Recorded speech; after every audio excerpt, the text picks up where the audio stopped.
Hey guys, it's the vegan foodie girl here, and today I'm going to be making a spiced granola. The great thing about this granola is you can use whatever dried fruit and nuts you happen to have left over in the cupboard. It's really simple to make. It tastes delicious, not only as a breakfast but even sprinkled onto ice cream. And at the end of this video, I'm going to do a full cost out, so you can see how much more cost effective it is to make your own granola than it is to buy it at the supermarket. So let's get started. So what we're going to need for our spiced granola today is 3 cups of rolled oats. So you don't want quick cook oats, you definitely want rolled oats. 1 cup of buckwheat. This is going to add some really nice crunch to our granola, as well as lots of fibre and lots of protein. I have got 1/2 cup of chopped walnuts here, but in the past when I haven't had chopped walnuts, I've just used almonds. I've also got 1 tablespoon of pumpkin seeds or pepita seeds, a whole tablespoon of cinnamon, 1 teaspoon of nutmeg, a pinch of ginger, just a little pinch, and a little pinch of salt. I have got a teaspoon each of chia seeds and flax seeds, 2 tablespoons of maple syrup for a bit of natural sweetness, 1 teaspoon of vanilla, and 2 very overripe bananas. So you want them nice and overripe. The more overripe they are, the sweeter your granola is going to be. And in a minute, I'm just going to mash those because they'll get added into our granola. I've also got 1/2 cup of dried fruit. I'm using dried cranberries because that's all I've had. But in the past, I have used raisins or diced apricots, whatever dried fruit I've had in the cupboard, basically. First thing you want to do is you want to start by turning your oven on to about 160 degrees Celsius or 320 degrees Fahrenheit. Next thing you want to do is prepare 2 trays.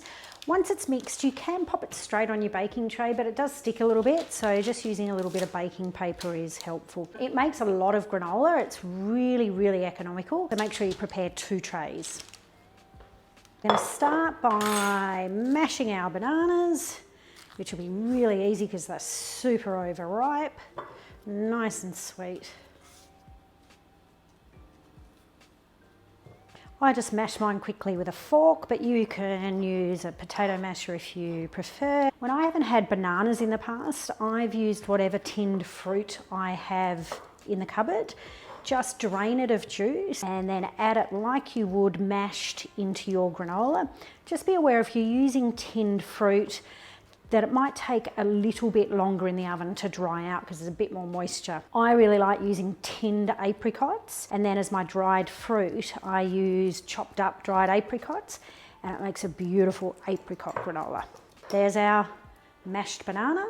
Easiest dish you'll ever make. Rolled oats,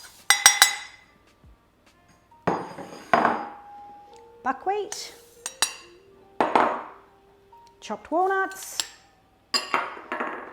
pepitas, chia seeds, flax seeds, nutmeg, cinnamon, pinch of salt, pinch of ginger. Mix all your dry ingredients first, just so that you can get those spices coating your oats.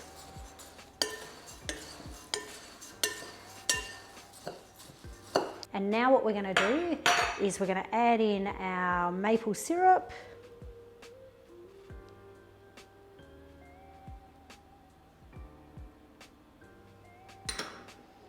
add in our vanilla,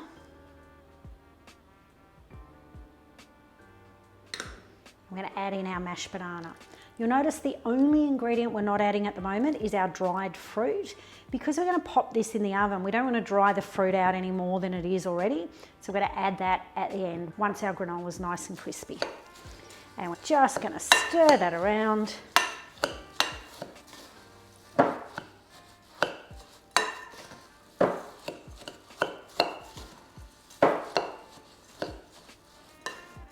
Really work that banana into those dry ingredients.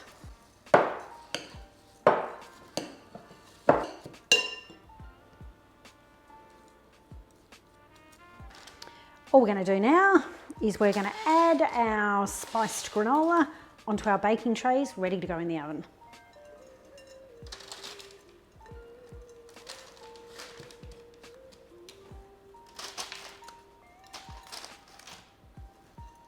We're just going to spread that out evenly on the trays. No need to be too fussy because halfway through its cooking time, we're going to give it another stir and a spread.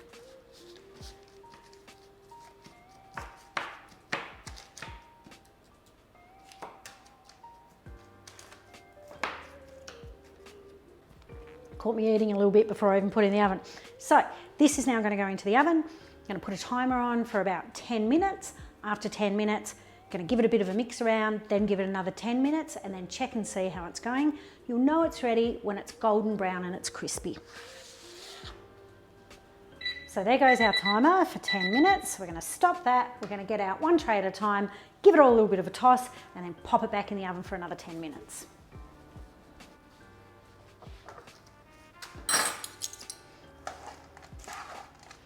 Give that a nice little toss. We want to make sure that that banana is completely dried out. We don't want any moisture left in the granola because what will happen is granola will go mouldy in the cupboard and you don't want that.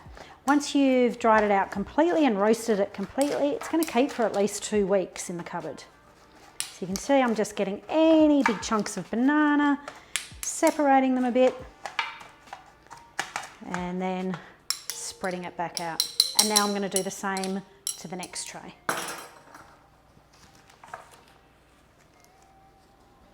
I love this granola with my homemade oat yogurt. Pop half a cup of this in a bowl, couple of big dollops of creamy thick oat yogurt and chop up some fresh berries on top and you'll have a really healthy protein packed brekkie to start your day on. And just every 10 minutes or so, pull it out of the oven, swap the trays around, give it a bit of a stir around because otherwise your edges are going to burn and your centre's not going to crisp up. So just a nice little stir around and you can see it's gradually starting to change colour to that luscious golden colour that we want our granola to be. Yummy, yummy, yummy, yummy. So look at that golden brown starting to happen. Few more minutes. That banana's nicely dried out now and it's no longer soft, it's now sort of chewy. Give it one more stir, pop it back in for just a few minutes, but keep an eye on it because this baby will burn in no time. It'll go from golden brown to horrid in about 5 seconds flat. So that's out the oven now. It's golden brown, it's crispy. Most of the moisture is out of the banana, so there's no worry about it going funny in the cupboard. What we're going to do now is we're going to cool it down and we're going to stir in our dried fruit. I take mine off the tray to cool down just because I don't have much patience and I want it to cool down nice and quick. So I'm going to pop all my granola into this bowl now.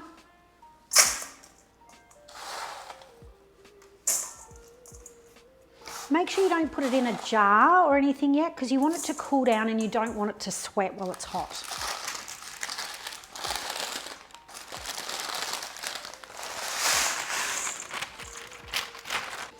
That's nice and cool now, so what we're going to do is we're just going to work through our dried fruit.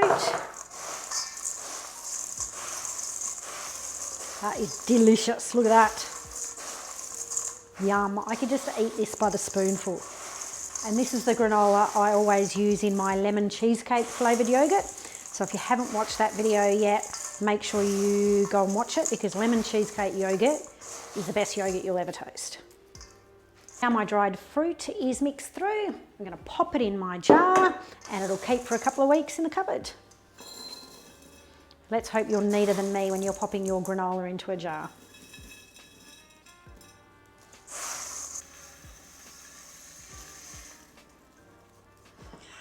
It's probably the least mess I've ever made when I have been putting my granola in the jar. It's got about 10 half-cup serves in here, so nice generous serves for granola because it's super filling. Then you're going to pop the lid on, just make sure you put the date on that you've got to use your granola by. Generally lasts for about 2 weeks and then just store it in the cupboard away from direct sunlight. Your huge jar of granola is going to cost you less than $9, guys. For about 10 or 11 serves, that makes it just 75 cents. Really economical. Not only does it taste great and it's cheap to make, but it's really good for you guys, and you can leave out the things that you don't like. Don't like a particular nut? Swap it out for other things.